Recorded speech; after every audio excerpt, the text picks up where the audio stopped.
All you see on YouTube is I've made $1 million, I've made $1 million, and it's like, cool, great, wow, that's amazing, but how?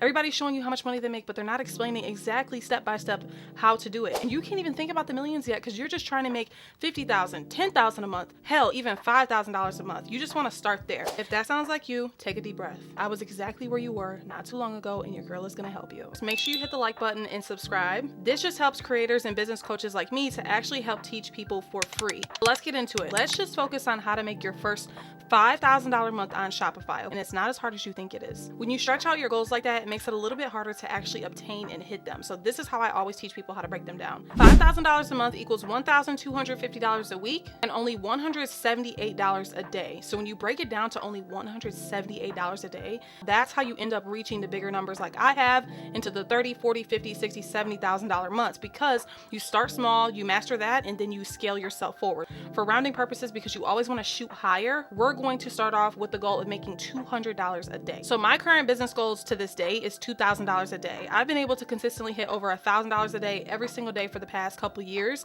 So at this point in my business, I am more so into the $2,000 and up range. And on the weekends, I always shoot for at least $4,000 on Fridays, Saturdays, and Sundays. So your girl knows a little bit of what she's talking about because I can consistently get these sales in my business and have been able to do it for years. So for this strategy, we're going to focus on 4 products from your business. I want you to take the most expensive 2 and the least expensive 2 products and write them down. So for me, because I have quite a lot of products now, that's going to be quite a bit of different things. But for this video's sake, I'm not going to put my top priced item just because that's like $250 range for me. So I'm going to pick something kind of in the middle, and I'm going to pick my waist trainer vest.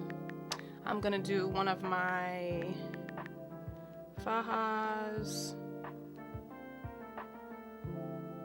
So if you notice with the list that I made for my business, I very strategically picked these 4 products. And the reason why I picked them is because they're all in a different kind of like product category, if that makes sense.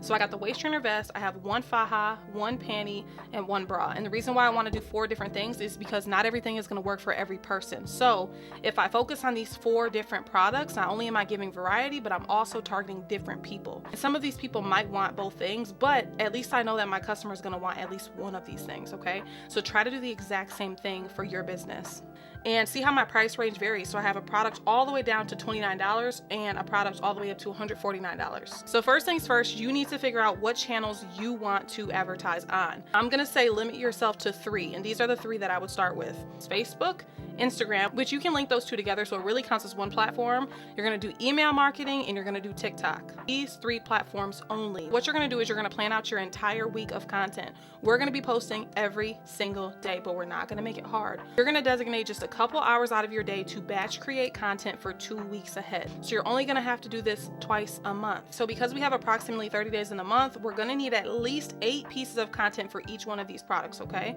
8 pieces of content. You don't want people to get super hyper dependent on sales. However, when you're first growing your business, you should be running promotions here and there. And I'm going to tell you how to do it strategically where it doesn't just look like you're begging for sales, because that's the last energy you want to give off in your business. We're going to do buy one, get one 50% off on our panties, or even better, we're going to do buy 2, get 1 free for the snatch panties. And the reason why we're going to do this is because yes, it's a cheap item. Yes, it's already a cheap item, but if you make it make sense, people love deals. They love promotions. So for the buy one, get one 50% off, that would bring me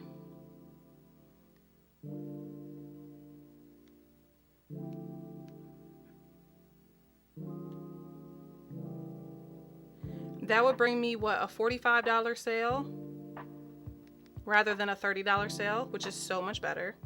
And you want to be generous when you do sales like this. Don't be cheap on it because it's already a cheap product. It's not going to kill you to do a buy one get one 50% off sale. For example, for those snatch panties, it only cost me $5 per pair to buy those panties. So what am I losing by doing buy one get one 50% off? $10. I'm still going to make $30. You see what I'm saying? And then buy 2 get 1 free will basically equal a $60 sale, which is dope, right? I'm gonna start off there. That is the only product that we're gonna put on sale, okay? And the reason why we're doing that is because your girl builds luxury brands, not discount shops, okay? When you oversaturate your audience with sales, they become so dependent on it that they do not buy from you unless you're running a sale. That's why I don't suggest always doing promotions and sales. Okay, so let's go back to 8 pieces of content per item, okay? Now, I don't care what you do, but you're going to do this exactly the way I say it if you want to make $5,000 this month in your business, period. No ifs, ands, or buts. Don't try to tweak the numbers on what I'm telling you got to do, okay? So for each of those products, you're going to do 4 pieces of content with your face in it, promoting, period, okay? This is non-negotiable. So this is going to take up 4 pieces of content for each item. So for my waist trainer vest, I'm going to do 4 things of content with my face in it, talking about the product, holding it, wearing it, something, but I'm the one talking about it. This is not to be salesy. This is for you to just talk about the product. This is non-negotiable. Not a model, not somebody you pay. Your face has to be in it, period. Okay, so you're going to do 2 more pieces of content that are carousel content. These ones you want to focus on being more educational than anything, okay? 2 pieces of carousel content, and then you're going to do 2 funny or relatable content pieces, okay? So this is going to apply to all 4 of those products, okay? Now, this is the important part. You have to know what days and times to put what content, okay? So typically in the earlier days of the week between Monday through Wednesday, people are not trying to spend a lot of money. It is nowhere near check day. Most people get paid on Fridays, okay?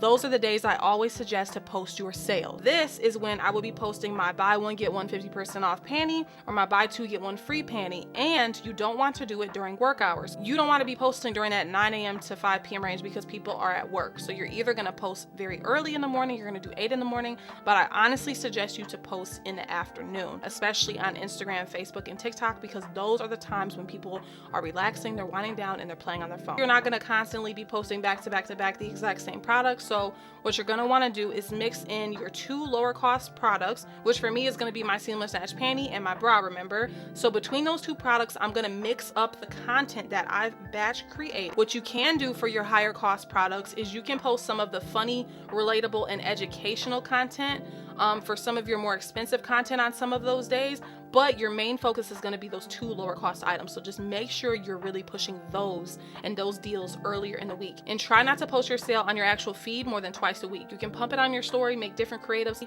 That's totally fine. Just don't oversaturate your feed with sale, sale, sale, sale, sale. Then on Fridays, because guess what? We already talked about it. Fridays is the day that people get paid, right? So Friday is when you're going to want to push your higher priced items. Now, because we want them to get a little bit warmed up to the higher priced items, that's why I suggest maybe having 1 or 2 pieces of content earlier in the week that is just putting that product in their mind already, right? That is just putting that product in their mind already. And then Thursday, but then the weekend is when you're really going to be trying to get sales for that product. So save the content that's like, ooh, I feel like this is going to go viral. I feel like this is really going to make people want that product. Save that kind of content for your higher price items for only Friday, Saturday, and Sunday. People have the money to do it. They're more likely to impulse buy. They're relaxed. They're not working. They're not stressed. They're chilling, and they're thinking about themselves. And to make it even easier for you, because I know it sounds like a lot of content at first, cut your content in half. So instead of doing 8, 8, 8, 8 for your 4 products right this moment, take a couple hours of your day to just make 4 pieces of content for each of those. And then in 2 weeks, you can go ahead and do the other 4 if that's what you need to do to make it more sufficient for yourself. Either way, if you follow this strategy, I promise you, you're going to hit $5,000 in sales, if not more, in your business by just following this simple strategy. It's not as hard as you think. It's all about thinking. It's all about thinking. And I promise you, when you understand the psychology of what makes people want to buy and you time things the right way, it's not that hard to make these kinds of numbers, okay? I hope you found this video very helpful. If you did, please comment below. I want to know what you guys' businesses are. What do you sell? What kind of content do you want to see coming more from me? And I can't wait to see you guys in the next video.